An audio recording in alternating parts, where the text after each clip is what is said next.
Oi, sejam bem-vindos a mais uma live. Hoje estou aqui para falar sobre a nova medicação para HIV, o Dovato, o tratamento com comprimido único. E eu convidei a doutora Elna para participar comigo, que ela está sempre aqui. Ela é infectologista e a gente sempre faz live juntos.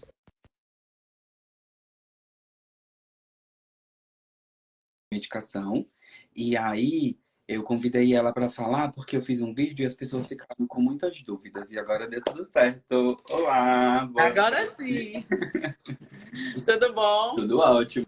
E você? Tudo certo. Arrasou. Engraçado, você tava abrindo, não tava aparecendo pra mim a live. E continuou sem aparecer, só apareceu uma mensagenzinha, aí eu me toquei, deu certo. Trisquei lá e deu certo. Antes eu fazia com as pessoas e as pessoas não conseguiam me ver. Mas ainda bem que voltou ao normal. E aí, como é que você tá? Se apresenta um Tudo pouco pro ótimo. pessoal, que tem gente nova por aqui. Sejam todos bem-vindos aqui nesse grupo, sejam pessoas bem-vindas, tanto no meu Instagram quanto no seu, né? Sempre tem gente. Exatamente. Exatamente. A doutora Elna, ela é infectologista e ela sempre faz live aqui comigo. E aí eu postei um vídeo falando sobre a nova medicação do Dovato, né? Falando que o Ministério da Saúde tinha distribuído para todos os estados.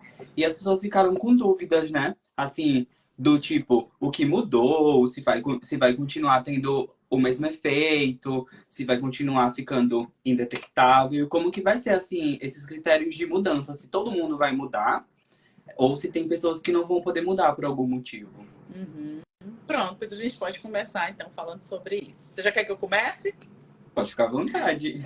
Bem, gente, então boa noite. A primeira coisa que eu queria falar com relação aos antirretrovirais é que durante toda a história do tratamento do HIV, a gente começou, na verdade, com com uma substância só, que era a azidovudina, o AZT, né, muito famoso.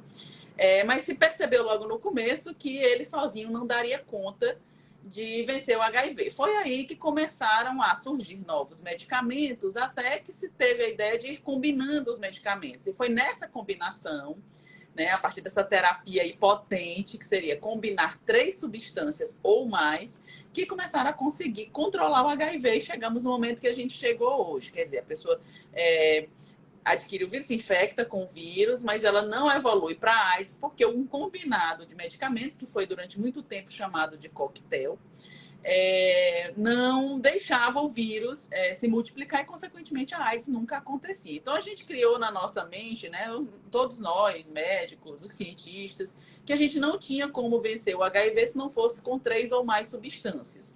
Muitas vezes precisavam de muitos comprimidos, porque as primeiras substâncias, o AZT, por exemplo, eram 6 comprimidos por dia. Aí depois acrescentaram a lamivudina, que era mais 2 por dia, tudo separadinho, né? Não tinha a combinação assim deles misturados.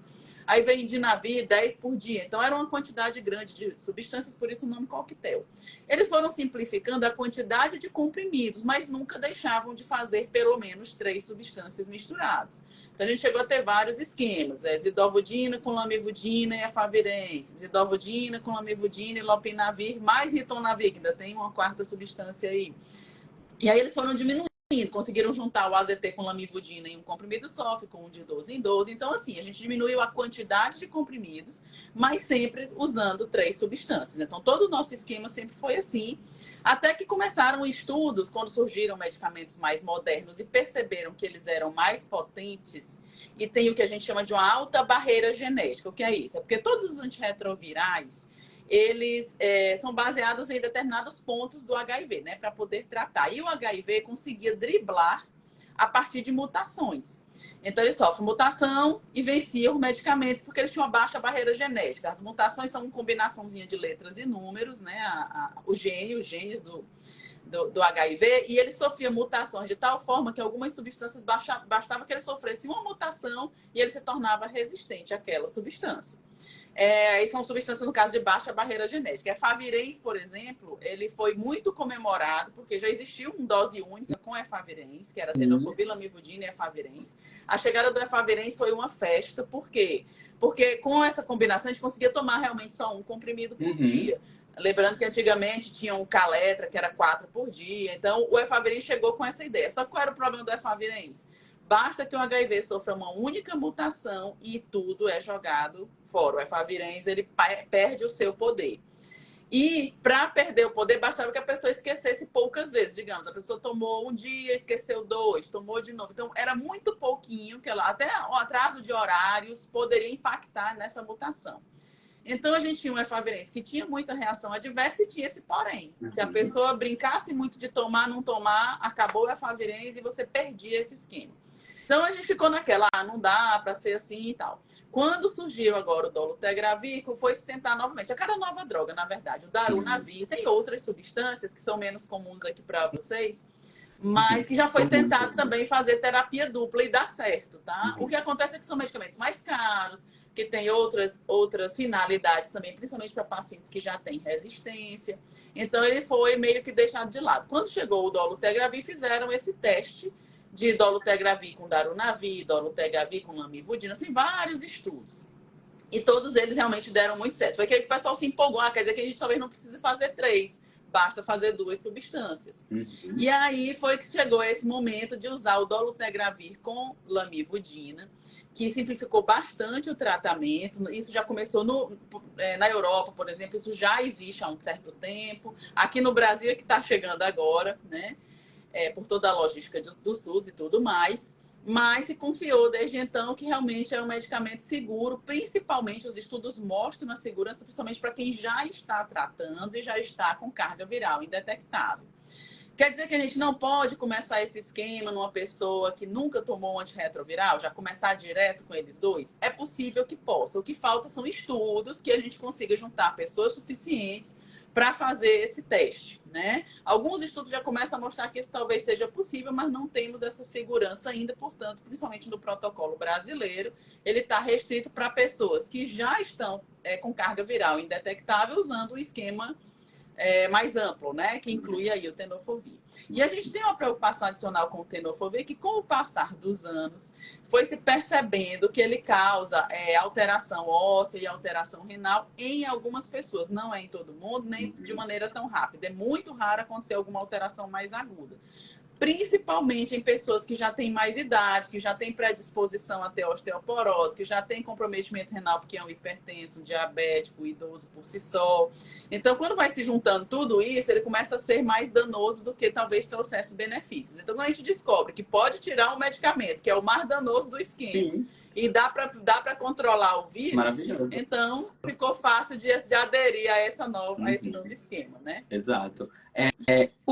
Você podia falar um pouco sobre o que é que seria, assim, criar uma resistência ao antirretroviral? Pronto, o que é que acontece com o HIV? O HIV é um dos vírus que mais sofre mutações quando se multiplica. A mutação, na verdade, o que é a mutação? Todos nós temos material genético dentro de nós, cada um com o seu, né, com seu material genético.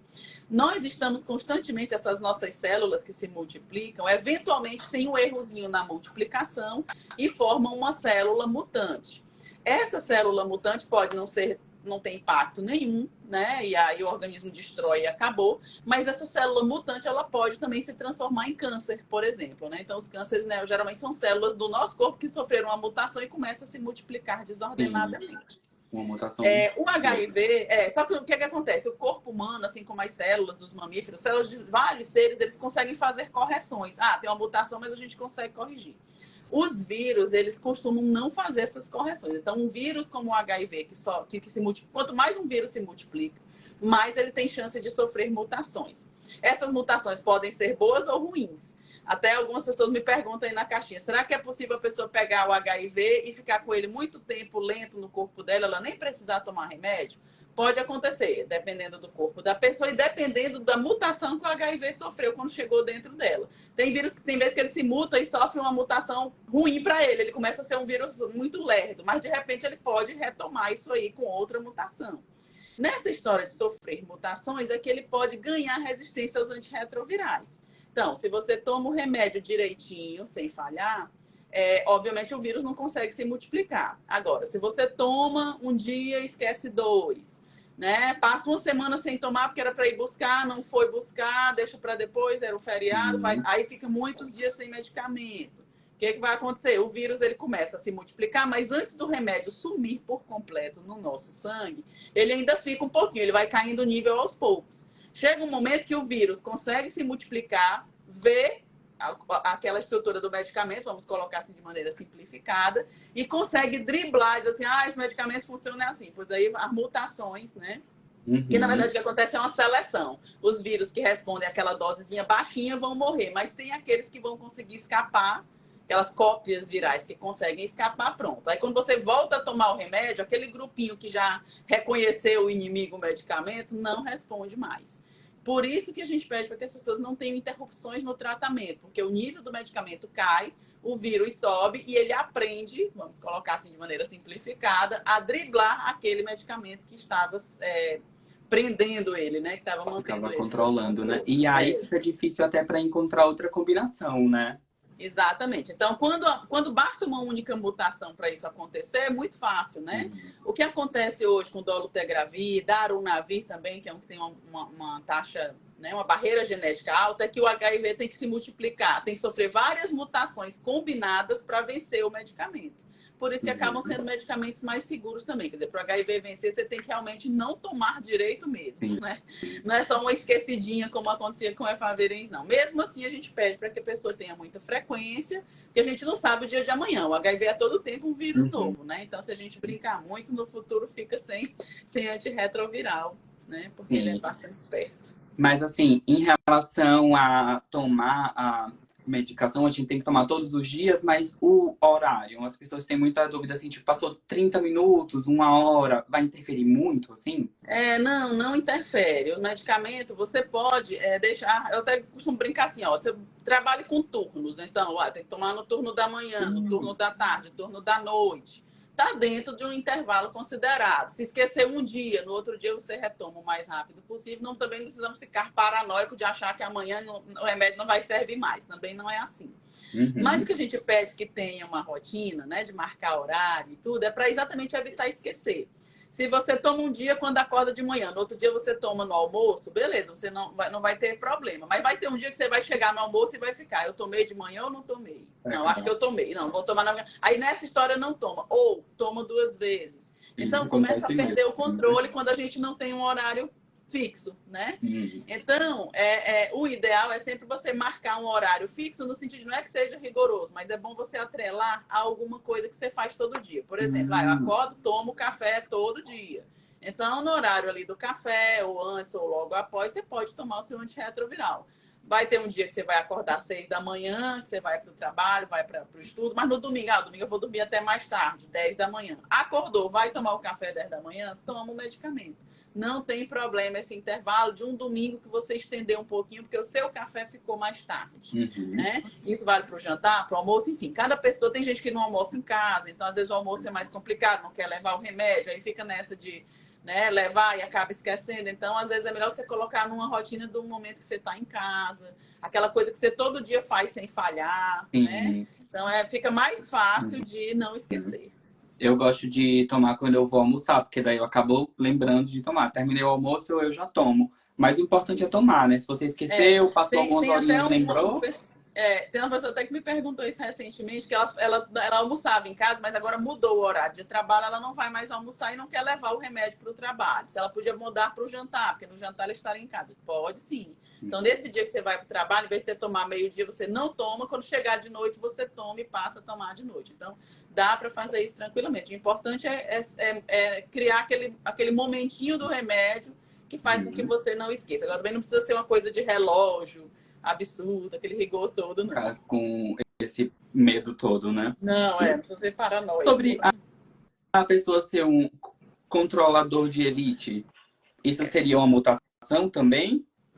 O controlador de elite tem até, saiu hoje, eu nem tive tempo de ler ainda, só salvei para eu ler depois. Um outro estudo já falando, mais uma vez, que fizeram na África, agora, num país, não lembro, pegando um grupo de pessoas que conseguem controlar o HIV. São pessoas que se infectaram e por algum motivo, não é que ela não não fica com o vírus zerado, ela fica com pequenas cargas virais. Às vezes ele aparece, às vezes desaparece, cargas virais baixas, mas ela fica todo o tempo com o vírus sob controle sem tomar medicamento. Então eles estão começando novamente, já fizeram outros estudos com essas pessoas para saber quais são as mutações. Parece realmente ter uma alteração genética, familiar, assim, genético, né? Hereditário, né? De pessoas de descendência africana de um determinado grupo que conseguem controlar o vírus. A gente já sabe disso, né?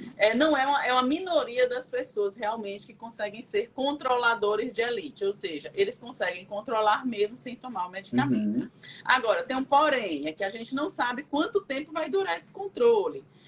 Às vezes essa carga viral ultrapassa 1000, então é uma pessoa que, se ela não está tomando remédio, às vezes ela pode chegar a 2000 e cai de novo, ela pode infectar outras pessoas. Então vai ser uma pessoa que vive assim sempre meio, né, assustada. Será que subiu? Será que não subiu? E tem momentos que, dependendo dessas subidas, o vírus pode sofrer uma mutação e driblar essa resistência genética que a pessoa tem e ele conseguir se multiplicar mais rápido. Então, isso também já foi observado em alguns casos.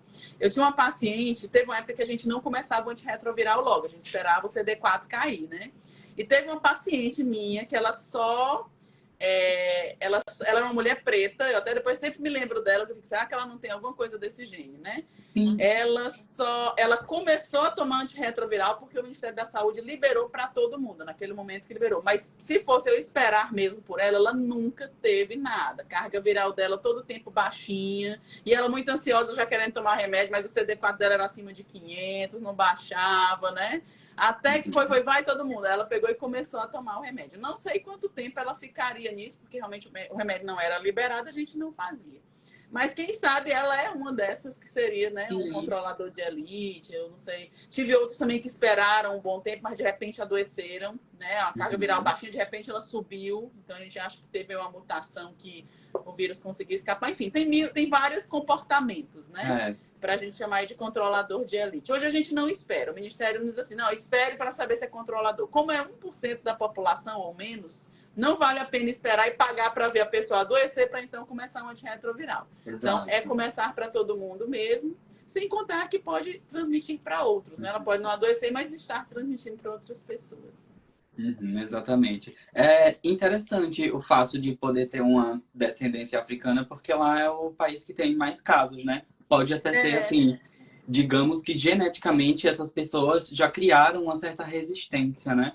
É possível. A questão da adaptação genética pela exposição, né? Exato. Só para você ter uma ideia, né? Para a gente falar aqui, falando de HIV, HIV é um vírus relativamente novo. Mas malária, que é um parasita, acredita-se que a malária seja assim. A malária, ela já mata... Hoje, claro, a malária ainda é uma doença que pode matar, mas nós temos um tipo de malária que a pessoa se infecta e ela pode ficar boa e adoecer várias vezes e não evoluir com gravidade.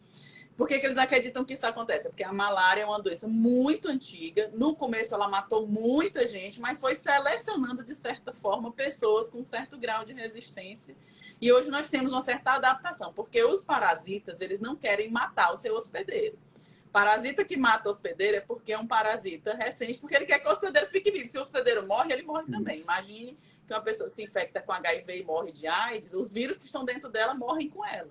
Isso não faz sentido, né? Então, a ideia aí da evolução aí ao longo dos anos é que cada agente infeccioso que vai chegando, ele vai tentando manter o hospedeiro vivo e tal. Então, a malária pode ter chegado nesse momento, algumas espécies, é o Vivax, né? Que chega um momento que as pessoas que vivem em área endêmica, elas não morrem de malária. Elas ficam adoecendo e se elas não tratarem, elas adoecem e recuperam-se sozinhas, né? E não chegam a morrer. Por quê? Porque chegou um momento que se adaptou realmente. Chegou o Plasmodium, conseguiu manter o hospedeiro dele vivo, né? Como o HIV é recente, quem sabe, daí uns milhões de anos a gente poderia ter essa nova visão. No como futuro já tem pode aí, né? ser que... Porque tem também aquelas pessoas que têm aquela síndrome genética de CCR5, né? Que ela já nasce autoimune também, né? Exatamente. Tem até um medicamento, que é o bloqueador do CCR5, que é o Maraviroc, que também surgiu com isso. Como o vírus precisa disso aqui para se multiplicar, e as pessoas que não têm esse CCR5 não se infectam com HIV, que tal fazer um remédio para bloquear isso aqui e tentar? Mas ele não curou, né? Não passou nem perto. Eles até tentaram, né?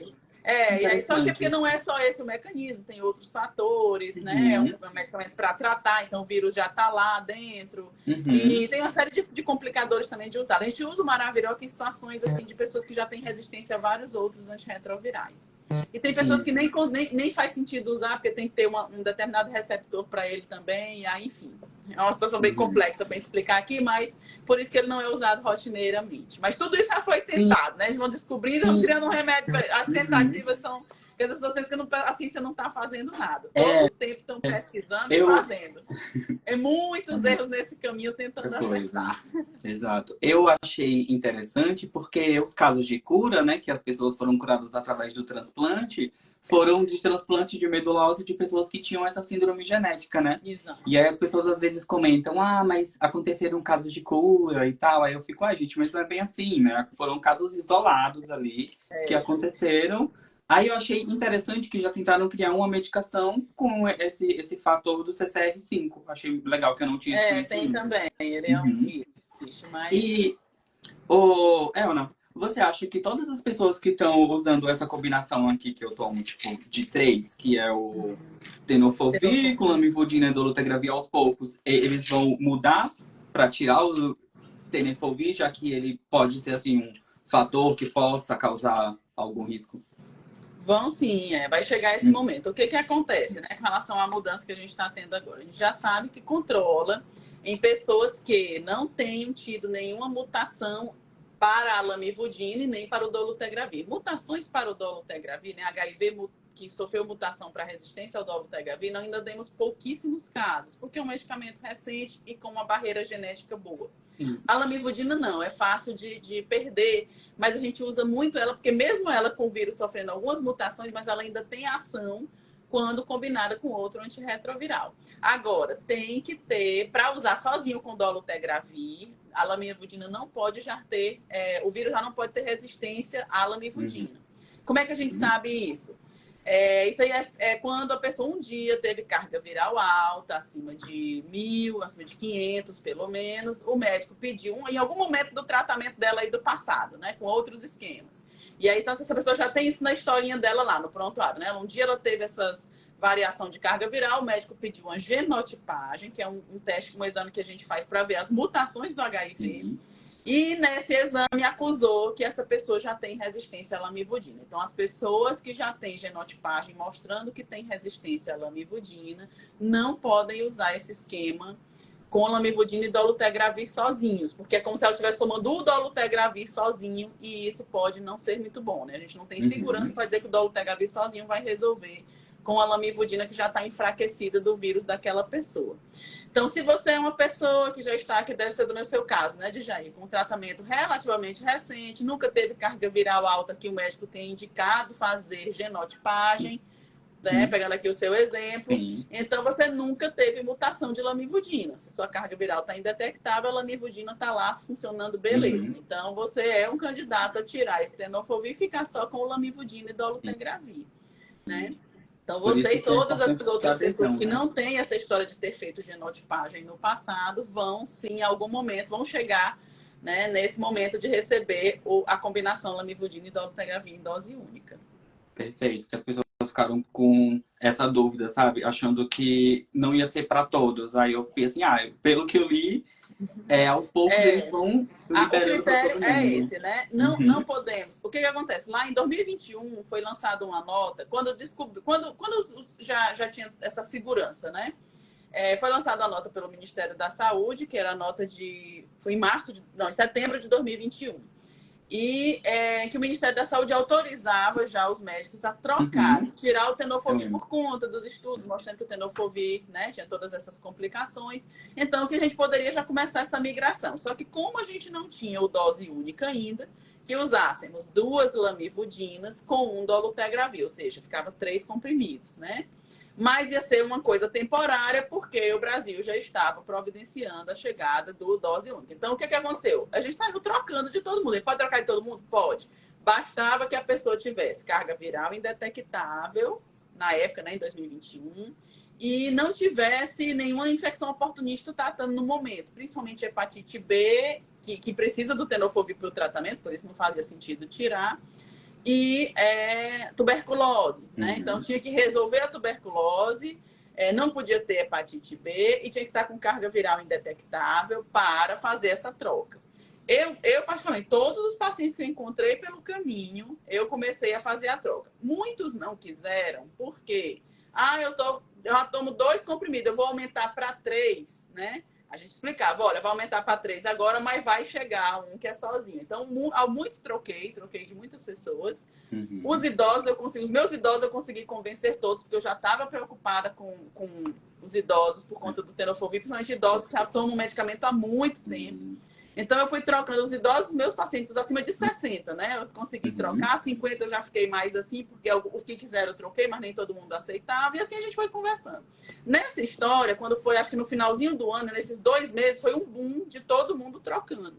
Aí foi o que aconteceu? Faltou lamivudina. Com essa falta da lamivudina, o Ministério da Saúde pediu para parar. A princípio, eles disseram, não, vai trocando, mas a pessoa que trocar só vai receber para um mês. Aí pronto. Aí foi o que já estava meio complicado da gente convencer, engolir 3 comprimidos. 3 comprimidos, então vai receber todo mês, tem que ir buscar. Não, aí começou, né? Porque tava pouco e tal. Aborta a situação, aborta. Aí nós paramos de trocar. Quem trocou, trocou. Quem não trocou também seguiu com tenofovir, lamivudina e dolutegravir como estava. E ficamos na expectativa de chegar à dose única, que agora chegou, né? E aí, na chegada, o que acontece? O que o Ministério da Saúde começou a fazer? Nós temos são muitos os brasileiros, são 700 mil pessoas fazendo tratamento de HIV no Brasil. Boa parte deles, né, tem a possibilidade de trocar. Não são todos, claro que vai ter aqueles que eu já falei, né? Tem resistência à lamivudina, não vai poder trocar. Mas boa parte das pessoas vai poder trocar. E aí é muito comprimido, né? Quer dizer, tem que ser uma quantidade assim, de milhões de comprimidos para dar conta de todo mundo. Então, o Brasil começou já a receber, começou a fabricar, né? Na Farmanguinhos começou a fabricar o próprio comprimido dose única. Só que essa fabricação, ela não dá conta de trocar todo mundo de uma vez. Então, o que eles fizeram? Tanto que antes mesmo de sair a nota, que essa nota saiu agora no finalzinho desse ano, né? Eu disse assim, olha, vai chegar, mas pode ter certeza, foi o que aconteceu com a Efavirenz. Quando eles autorizaram a gente a trocar Efavirenz para dolutegravir, não podia ser de todo mundo. Comece com os idosos. Foi exatamente a mesma coisa. Olha, não autorizar, mas vão autorizar aos poucos, porque senão vai ser uma loucura e vai faltar. Então, não faz sentido mandar trocar de todo mundo, foi o que aconteceu com a lamivudina, e faltar o remédio. Aí vão ficar reclamando porque uns não recebem, outros não recebem. Então, as coisas têm que ser feitas realmente aos poucos. E aí, assim, foi feito, realmente. Eu achava até que o ponto de corte ia ser 60 anos, mas eles fizeram 50, né? Foi. Então, acima de 50 anos, quem já está tomando, aí isso aqui é importante. Aí vem a história do povo que não quis trocar, que agora está querendo trocar. Todo mundo atrás. Agora eu quero trocar. Né? Por quê? Porque eles estão trocando de quem já está tomando o 2 lamivudina com um dolutegravir, que tem acima de 50 anos e que trocou até o dia 30 de novembro. Né? Por quê? Porque eles querem pegar o pessoal que já aderiu lá na frente, na hora que foi começado, até o 30 de novembro. Então, quem já trocou dentro desse período, que tem essa idade, já pode receber o dose única. As pessoas que não trocaram ainda, no seu caso, por exemplo, ele pode até ser que quando chegue muito comprimido, eles autorizem lá na frente fazer a troca imediata. Quer dizer, não precisa passar para o 2 lamivudina mais um dolutegravir para depois pegar o dose única, né? Mas eles estão priorizando quem está, né? Elegeram essa prioridade. E eu penso que até julho eles querem cumprir essa meta de trocar do pessoal acima de 50 e depois eles devem ir baixando a idade e, dependendo da quantidade de comprimidos, talvez até fazendo uma troca direta, sem precisar passar por 2 mais 1, né? Passar direto. Mas aí eu penso que vai depender da quantidade de comprimidos que tiver disponível. Continua valendo a história. Se tiver com tuberculose, não troca, tem que esperar a tuberculose se resolver. Se tiver com hepatite B, também não vai trocar. A carga viral tem que estar indetectável. E, para começar tratamento, começa com o tenofovir, que é esse esquema que você usa. Ele continua sendo um medicamento para começar, porque todo mundo que vai começar está com carga viral alta, obviamente, né? Quando ela se tornar indetectável, aí é que vai ser feita essa troca em algum momento. Que, por enquanto, para os acima de 50. Mas aí vamos esperando que vai chegando mais e essas trocas vão sendo feitas no tempo oportuno. Isso. Porque já faz um tempo, né, que as pessoas tomam só o lamivudina e o dolutegravir, só que em 2 comprimidos, não é isso? O que você toma, que é o tenofovir mais lamivudina, se você reparar, tem escrito lamivudina 300 miligramas. Uhum. Mas a lamivudina sozinha é um potinho com comprimido de 150 miligramas. Não existe aqui no Uhum. Brasil o comprimido de 300 miligramas de lamivudina. Como a dose de lamivudina tem que ser 300, né, a dose adequada, você tem que tomar 2 comprimidos de 150 de lamivudina para poder fazer o efeito. E o dolutegravir é o mesmo de 50 miligramas. Então, por isso que essa Uhum. história do toma 2 vai virar 3, que fica às vezes confuso, né? A pessoa Sim. toma 3 substâncias, que é tenofovir, lamivudina e dolutegravir, em 2 comprimidos. Um Uhum. comprimido de tenofovir com lamivudina e um de dolutegravir. Isso. Aí eu vou tirar uma substância, que é o tenofovir, e vai aumentar para 3 comprimidos. Aí a Como pessoa fica, assim? mas como é que aumenta 3 se eu estou tirando? É porque uma coisa é a substância, outra coisa são Uhum. os comprimidos onde elas estão inseridas, né? Exato, exato. Porque se fosse mudar, teria que tomar a 300 miligramas do lamivudina, não é isso? E Exatamente, daí que é o não que. tem Por isso um que a pessoa. só, né? É, Teria e que por isso que a tomar pessoa tem que dois tomar dois para comprimidinhos, ficar porque só três. existe de 150. Ele Exato. sozinho. Ele só existe 300 misturado ou com AZT Uhum. ou misturado com O tenofovir. tenofovir, que é o meu caso, por exemplo. Exato. E aí, os critérios de mudança, eles vão priorizar as pessoas que já estão tomando essa combinação, que no caso são 3 comprimidos, né? Que são 2 de lamivudina e um de dolutegravir. Eles vão dar prioridade para essas pessoas e faz todo sentido. E até mesmo também o critério de idade, né? Porque as pessoas mais 50 anos, como você disse, que já tomam mais medicação há mais tempo, vai afetar Exato. mais ali o rim e os outros órgãos, né? Enfim. Então faz todo sentido eles usarem esse critério. E eu vi também lá no site do Ministério da Saúde que eles podem mudar esses critérios daqui a 6 meses, mais ou menos, de acordo com o estoque. Então, pode Exato. ser que eles mudem, como você falou, pode ser que daqui a um tempo eles consigam distribuir e mude esses critérios para mudar de pessoas que fazem o tratamento que eu faço, por exemplo, com tenofovir ou outras pessoas, e mude mais rápido, né?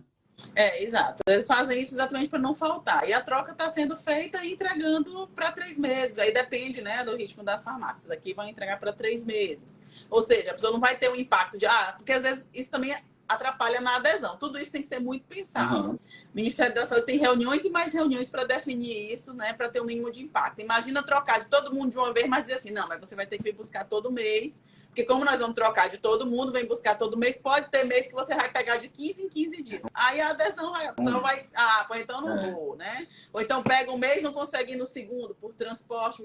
Então acaba que eles têm que fazer isso de uma forma calculada para que não desabasteça o sistema, né? E não corra o risco de ele, o Ministério, ser responsabilizado pelas pessoas ficarem sem remédio e depois vem resistência de vírus e tudo mais. Então, eles fazem todo o possível para que as coisas corram da melhor forma. Exatamente. E vai acontecendo tudo direitinho. E é isso, a gente já falou quase tudo sobre o Dovato. Tem algumas perguntas aqui, tipo assim, um rapaz perguntou se ele precisa sair, assim, ele vai precisar sair para algum lugar e ele quer tomar antes do horário. Teria algum problema? Problema nenhum, pode antecipar, né? Digamos que você tome às 10 da noite, mas vai para uma festa, né? Vai chegar de madrugada, não sei. Você pode antecipar, vai sair de casa às 8, toma logo, né? E aí já fica Uhum. tranquilo, não tem problema. Você pode antecipar, pode atrasar um pouquinho, né? Não pode virar uma rotina que é para de hora mudar horário todo dia. Muito mais a preocupação de mudar horário é tomar 2 vezes ou pior, não tomar de jeito nenhum e ficar essa bagunça, né? De saber se não tomou, se tomou, não Exato, tomou. porque aí você acaba se confundindo, né? E já É, aconteceu comigo, por isso que eu defini no horário do almoço, porque para mim é um horário que depois que eu almoço eu descanso um pouquinho, então eu sempre acabo lembrando. Teve um E aí, rapaz. aí também tem gente que às vezes quer amarrar determinados. O efavirenz foi muito assim. Como o Uhum. efavirenz dava muito efeito de Colateral, assim, agitação e tal, então era muito tontura. orientado que a pessoa tomasse à noite, né? Quando Aham. chegou o dolutegravir, não, você pode tomar o horário que for mais conveniente para você. Então, cada pessoa tem ritmo. Tem gente que almoça em casa todo dia, tem gente que não almoça nunca em casa, só no fim de semana. Tem gente que dá plantão à noite e tal, só vai chegar em casa meio-dia. Enfim, as pessoas têm várias rotinas. Então, o importante é ligar a sua rotina e tentar cumprir o máximo aquilo ali. Né? Exato. Assim, como você disse, eu achei muito legal a dica que você falou, tentar colocar assim em um turno, por exemplo, né? Tomar É, no turno da manhã e aí se passar algumas horinhas não vai ter problema. não tem problema. Teve um rapaz que perguntou aqui se vai ter alguma melhora nessa nova medicação. além de ser um comprimido só, né? É a mesma coisa, né? Até eu tava lembrando disso. Algumas pessoas perguntam qual é o efeito colateral desse novo medicamento. Uhum. Não é um medicamento novo, é um medicamento que você já toma. Então, espera-se que não vai ter efeito colateral nenhum. Não estamos trocando as substâncias. A gente está tirando uma substância e deixando as outras duas que muitas pessoas já estão acostumadas a tomar. Então, não vai ter impacto quanto a isso. E a melhora é o fato da gente conseguir manter o HIV sob controle tomando menos substâncias. Ou seja, tiramos o tenofovir, né? Que, como eu falei, ele foi principalmente a questão das alterações ósseas, que eu acho que até mais, porque a alteração renal tem gente que toma anos e não tem nada, mas com o passar dos anos, a gente sabe que os nossos ossos naturalmente vão perdendo cálcio e vão ficando fragilizados. O tenofovir é como se ele acelerasse esse processo, intensificasse, né? E essa é uma preocupação. Então, isso aumenta a chance de fratura, principalmente quando você for ficando mais idoso. Então, a pessoa que tomou tenofovir a vida toda, pode ser que, sei lá, com 50 anos já comece a ter riscos maiores de fraturar um braço, uma perna, uma bacia, ou cair. É meu maior medo. Quebrar o braço, né? Eu quebrei o braço. Exato. Então, é tudo mais... É como se você ficasse idoso mais rápido. Na parte óssea por conta do tenofovir. Essa é uma preocupação que foi surgindo ao longo do tempo, né, e do uso longo do medicamento. Então, por isso essa questão do tirar. Agora, não é que ele seja proibido, tanto que ele vai continuar fazendo parte do esquema para iniciar tratamento. Mas assim que for possível, ele vai sendo retirado, né? O médico vai tirando e deixando o esquema simplificado. Até mesmo porque o dolutegravir e o tenofovir são muito bons, não é? São. Porque... O tenofovir, ele é ótimo no controle do vírus. Esse é um efeito que a gente considera como um efeito indesejado, mas em termos de controle do HIV, ele é muito bom. Apesar dos pesares, né, que a gente tem essa preocupação com o tenofovir, por exemplo, mas ele é mais seguro do que o AZT, que ficou durante muito tempo. O AZT hoje ninguém nem cogita mais usar, são pouquíssimas pessoas que ainda usam. Eu acho que não tem nenhum paciente usando hoje AZT. Porque foi tirado por isso, porque o AZT era o campeão da lipodistrofia, né? Que essa foi uma coisa que impactou muito as pessoas. Ele podia dar muita anemia também. Tinha gente que fazia um quadro anêmico severo, né? Por alteração de medula que o AZT causava. Então ele foi maravilhoso enquanto não se tinha outras coisas melhores. Ele continua sendo usado, por exemplo, para as crianças. Os criancinhas, quando nascem, tomam o AZT. A mulher pode tomar injetável na veia, mas é porque ele vai ser usado por um tempo curto. São 30 dias para a criança, né? 28 dias, a mulher ali na hora do parto. Agora, o AZT para tomar a vida toda, hoje a gente já não usa mais, salvo em raríssimas situações que não temos outra opção. E o tenofovir veio para mudar isso mesmo. Ele facilitou muito esse ponto, né? Mas é aquilo, assim, você vai avançando, com o passar do tempo vão surgindo novidades, e aí alguma coisa que foi maravilhosa no passado vai perdendo espaço. E assim a gente vai, né? Assim caminha. Exato. Eu lembro que, assim, eu falei que ele é bom porque eu fiquei indetectável com um mês de tratamento quando eu tive o meu diagnóstico, e eu sempre tomei ele, já tem 7 anos mais ou menos, sabe? Aí foi bem rápido. O esquema que detecta mais rápido o HIV é esse esquema, tenofovir, lamivudina e dolutegravir, considerando os esquemas que já tivemos no passado, né? Esse é o que tem se indetecta a carga viral mais rápido mesmo. Muito bom. Pra gente finalizar, daquela tratamento injetável que já tem lá fora do Brasil, seria uma possibilidade de vir para cá, algo do tipo assim? O que acontece? O injetável que a gente tem hoje, a gente tem o carbotegravir, que é um medicamento injetável, né? E o lenacapavir, que é um outro medicamento também injetável, esse a cada 6 meses. Mas o que acontece com os injetáveis? Em algumas partes do mundo eles já estão sendo utilizados, alguns lugares para PrEP, outros para tratar. Mas muitas vezes esse tratamento, a gente fala do injetável, mas ele não é uma injeção sozinha, tem que ser com outras injeções ou com outros comprimidos. E acaba que fica comprimido com injeção, né? Tem uma logística aí, tem todo estudos que precisam ser feitos para essa logística e custo, né? Desses medicamentos também. Então, os injetáveis, eles são bem mais caros do que os comprimidos. E no Brasil, o Brasil ele vai adotando, geralmente no restante do mundo, eles adotam, entre aspas, mais rápido, mas muitas vezes eles são medicamentos que são comprados, né? A gente tem que lembrar que é assim, ó, tá aqui à disposição, tá na farmácia. Se ele quiser, pode vir comprar. Vai ter a pessoa que vai comprar, tem a que não vai, tem o protocolozinho, cada país tem seus protocolos. Tem alguns países que dão, mas né, a população é infinitamente menor do que a do Brasil. E o que acontece? O Brasil ele criou esse programa do HIV e a missão do programa é dar tratamento para todo mundo. E claro, sempre vão buscar o melhor tratamento. Mas tem que ser o melhor tratamento e que tenha um custo razoável para dar para todo mundo. Não adianta a gente comprar um tratamento caríssimo, mas dizer que vai dar para pouquíssimas pessoas, né? Então, tem esse princípio do SUS que tem que ser obedecido. Não dá para ficar selecionando quem vai tomar e quem não vai, a não ser em situações realmente que você vai ver aí a questão do risco, benefício e tudo, então, e tudo mais.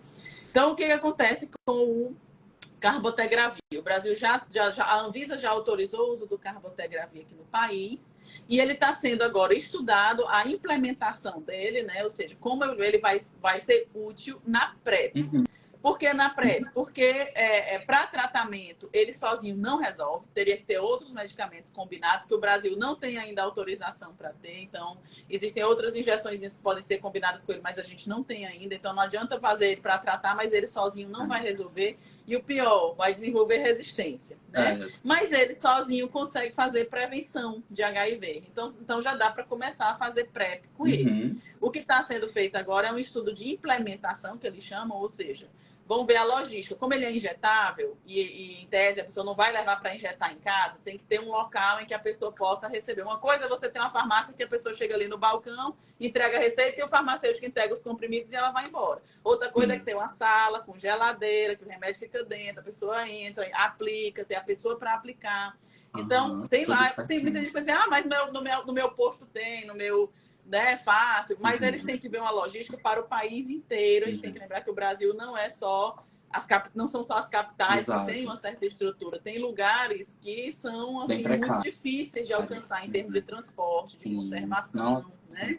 Tivemos uma prova de fogo aí com a Covid e as vacinas que a gente faz todo o tempo, que é uma logística para poder transportar para alguns lugares do Brasil sem haver perda do medicamento. E no caso do carbotegravir é isso. Eles estão fazendo esse estudo para ver como é essa logística e para quem vai ser, né? Vai ser PrEP, mas vai ser PrEP para quem? Para todo mundo que quiser, ou vamos fazer a princípio para determinados grupos. Então, eles estão vendo ainda como é que vai ser essa logística.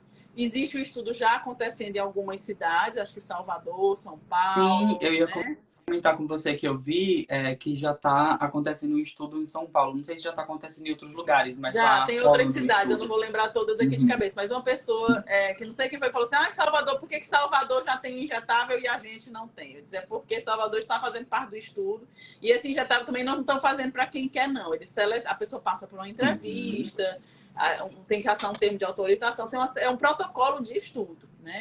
Depois, a previsão era com 2 anos, eu acho que não sei se é 2024 ou 2025, que eles vão lançar o resultado desse estudo e a partir daí vai ter o protocolo dizendo para onde ele vai, né, como ele vai ser utilizado.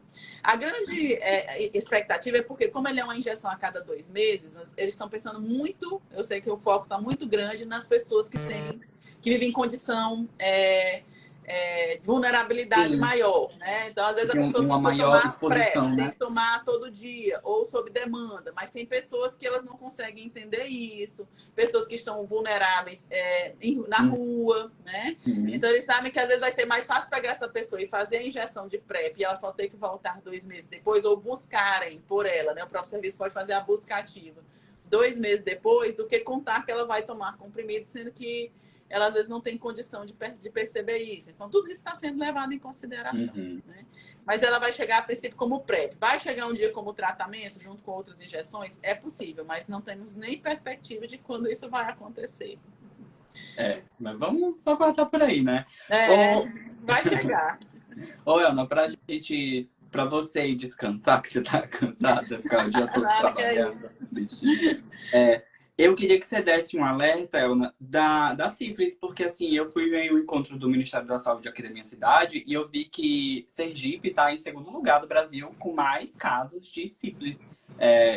Tá tendo mesmo assim mais casos de sífilis acontecendo no Brasil? A gente tem, na verdade, esse aumento não é de agora, todo ano vocês falam que aumentou os casos de sífilis, né? E a sífilis é uma doença bem complicada da gente contornar, né? Porque, por vários fatores, existem vários fatores aí envolvidos. Dentre eles, o fato dela não gerar imunidade. Então, a pessoa se infecta, você trata, ela se infecta de novo. Existem mudanças de protocolo relativamente recentes que eles pedem para que tratem. Sempre teve, né, essa recomendação de tratar a pessoa e a sua parceria para exatamente todos os seus contactantes, né, aquelas que a pessoa tem proximidade, tá, fazer logo o tratamento de todo mundo na tentativa de criar essa barreira e tratar o máximo mais rápido possível. Mas a gente sabe que isso na prática quase nunca acontece. Eu atendi assim, anteontem e hoje casos de pessoas assim, né? A mulher gestante a gente trata e aí chama o parceiro para tomar injeção também, ele sai e não toma. Se recusa a tomar, não sei o quê. Aí a mulher trata e se infecta, a gravidez todinha né? Então, assim, é uma coisa, tem a questão cultural, tem a questão do tratamento ser uma injeção, a gente sabe, mas existem formas de fazer com o mínimo de dor possível. Tem muitas coisas envolvidas aí. O fato é que realmente tem aumentado. Mas a gente também pensa por outro lado. A gente tem que lembrar que até um tempo atrás, 2013, a gente só notificava a gestante e o bebê. De lá para cá, a gente começou a ter que notificar também a parceria, né? Não precisa, bastava ser sífilis, não era só sífilis da gestante e do bebê. A gente tinha que notificar a sífilis adquirida, que a gente chama. No caso, o homem, né? A pessoa que não teve o bebê, mas tem sífilis, tem que notificar. Então, aí já foi um boom de notificações e aumentou, em tese, os casos, porque a gente só conta o que notifica, né? Tem muitas situações que as pessoas não notificam. Aí há uma cobrança do Ministério. Comecem a notificar. Aí o pessoal dá aquele boom e notifica mais porque estão cobrando. Alguns serviços estão fazendo uma coisa que eu acho muito importante. Atrelar a notificação à injeção gratuita. Né? Olha, vai receber a penicilina, mas tem que notificar.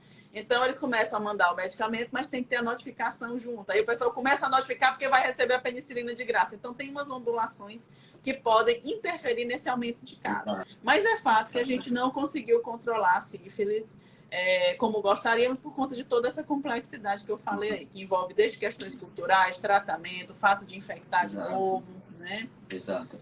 Não é fazer esse alerta, não porque tem o carnaval vacina. tá aí, né? Exato. O carnaval tá aí, vamos fazer a prevenção combinada, né? Tomar o PEP, o PrEP, sob por falar demanda. a questão da sífilis, a gente já tem hoje, inclusive os Estados Unidos agora, semana passada, começou a fazer no protocolo deles a que a gente chama de doxy-PEP, que é a doxiciclina como uma PEP. Ou seja, se você não é PrEP, tá? É como PEP, ou seja, a pessoa teve a relação desprotegida, além de receber a medicação antirretroviral para evitar a infecção pelo HIV, também receber a doxiciclina, né, a doxy-PEP, para evitar a infecção pela sífilis, gonorreia e clamídia. Que tudo! Teve um estudo, ela serve para as 3 coisas. Então, teve um estudo que mostrou que isso era fato, mas existe uma corrente também que eu reconheço essa preocupação, que como ela é um antibiótico, a doxiciclina, a gente pode, nessa história, estimular o desenvolvimento de resistência, de bactérias resistentes, porque ela é um antibiótico, né? Então, ela serve para outras doenças também, além dessas 3. Então, acaba que pode gerar... Essa é uma preocupação que se tem com o futuro. Aí, por isso que fica. Alguns países já começaram, os Estados Unidos resolveu começar, mas os Estados Unidos sempre é muito arrojado, né? Eles sempre vão são com bem tudo pra e frente. começa. Nós aqui já temos que fazer todo um estudo, até porque, se a gente for estabelecer, não é proibido, por exemplo, hoje o médico pode prescrever, porque a prescrição médica é livre, existe o medicamento para vender em farmácia. Então, o médico pode, teve uma exposição, vou prescrever isso aqui para você e tal. Mas isso não é um protocolo que ainda está valendo no Brasil para se conseguir esse medicamento de graça. Ou seja, o SUS não incorporou, até porque é uma coisa recente, pode ser que nos próximos anos, né, comece a ver como pode ser essa logística aqui no Brasil, se vai adotar ou não vai. Mas o medicamento tem na farmácia e o médico tem liberdade para prescrever. Então, isso pode acontecer, sim, depende de cada profissional. Agora, receber de graça no SUS, não, porque ainda não existe isso em protocolo. Existe ainda isso em protocolo. Nossa, eu achei muito interessante. Eu não conhecia isso, não tinha conhecimento sobre isso. Pois tem, só que já. assim, como é um antibiótico, né? O antibiótico acaba mexendo com a microbiota do nosso organismo também, né? Exatamente. Aí é aquela preocupação. Uma coisa é você tomar uma vez perdida que uma camisinha estourou. E depois a pessoa começa a ter o hábito de, você em camisinha, né? Então vai começar a banalizar muito o uso. Isso pode, né? Pode, nós estamos dizendo que vai. Sim. É uma preocupação de uma corrente realmente que é uma preocupação né? Que faz sentido dele começar a estimular a aparecer outras bactérias que a gente nem estava pensando que de repente começa a surgir porque são resistentes ao medicamento. Exato. A gonorreia Então, tem um certo nível de resistência já. A gonorreia já é a nossa bactéria de preocupação, porque nem, até essa doxiciclina ela não pode não responder bem.